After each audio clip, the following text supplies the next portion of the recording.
सबसे ज्यादा बार रिपीट हुए हैं अब तक के सभी एग्जामों में संविधान के। मैंने उन 100 क्वेश्चन को इस वीडियो में आज ऐड किया है। तो बहुत ही इंपॉर्टेंट सेशन होने वाला है ये इंडियन पॉलिटी का, तो अंत तक जरूर देखिएगा, कोई भी क्वेश्चन को बिना स्किप किए। डायरेक्टली शुरू करेंगे पहले क्वेश्चन के साथ।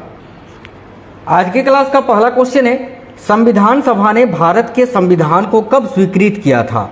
वेरी इंपॉर्टेंट क्वेश्चन है, बहुत ज्यादा एग्जाम में पूछा जाता है। तो देखिए भारत के संविधान सभा ने जो संविधान है साथियों, भारत का संविधान, इसको कब स्वीकृत किया था यानी कब अपनाया था।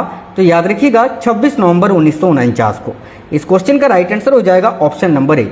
यहीं अगर आपसे पूछे कि संविधान सभा ने या फिर पूरे भारत में संविधान को कब लागू किया गया था, तो फिर आपका राइट आंसर हो जाएगा 26 जनवरी 1950 को।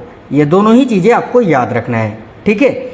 देखिए 26 जनवरी को गणतंत्र दिवस मनाया जाता है और 26 नवंबर को विधि दिवस या तो संविधान दिवस या कानून दिवस आप कह सकते हैं, जो कि मनाया जाता है।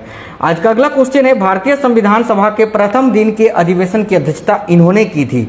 अब किन्होंने की थी, तो देखिए भारतीय संविधान सभा के प्रथम दिन के अधिवेशन की अध्यक्षता जो है डॉक्टर सच्चिदानंद सिन्हा जी ने की थी, अस्थायी रूप से, है ना।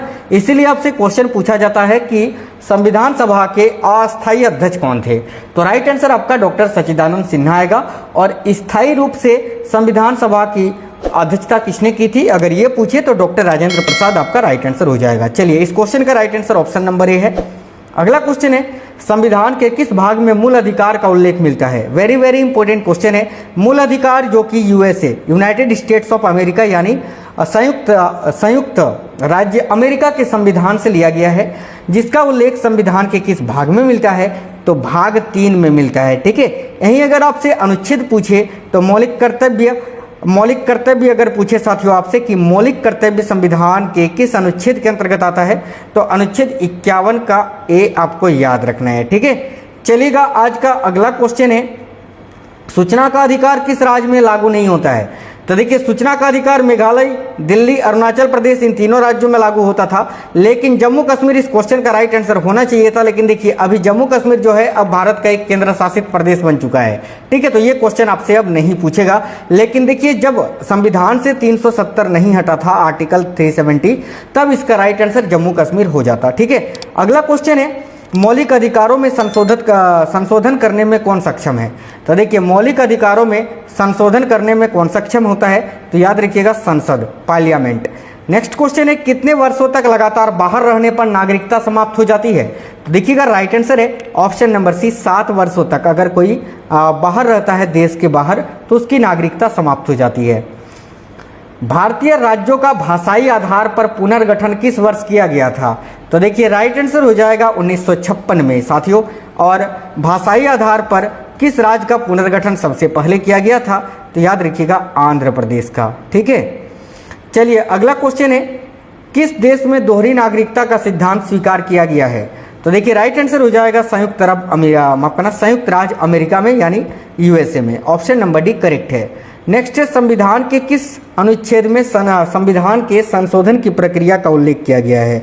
तो देखिए संविधान का जो संशोधन की प्रक्रिया है वो किस देश के संविधान से लिया गया है, ये भी आपको याद रखना है। तो साउथ अफ्रीका के संविधान से यानी दक्षिण अफ्रीका के संविधान से।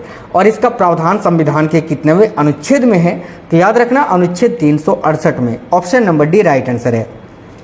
देखिए किसी कैदी को न्यायालय के समक्ष प्रस्तुत करवाने के लिए किस रीट की आवश्यकता होती है। बहुत ही अच्छा क्वेश्चन है।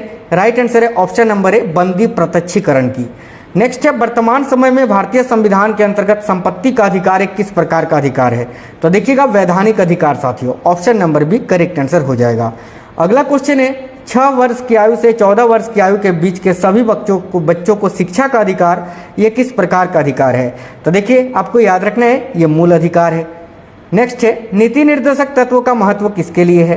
तो नीति निर्देशक तत्वों के महत्व की अगर बात करें तो ये किसके लिए है, तो याद रखिएगा राज्य के लिए। देखिए बात करें नीति निर्देशक तत्व ये संविधान के कौन से भाग में है, तो भाग 4 में है। और अगर आपसे अनुच्छेद पूछे तो याद रखना अनुच्छेद 36 से 51 में राज्य के नीति निर्देशक तत्वों के बारे में बताया गया है। और अगर आपसे ये पूछे कि भारतीय संविधान में राज्य के नीति निर्देशक तत्वों को किस देश के संविधान से लिया गया है, तो याद रखना आयरलैंड के, ठीक है, आयरलैंड के संविधान से।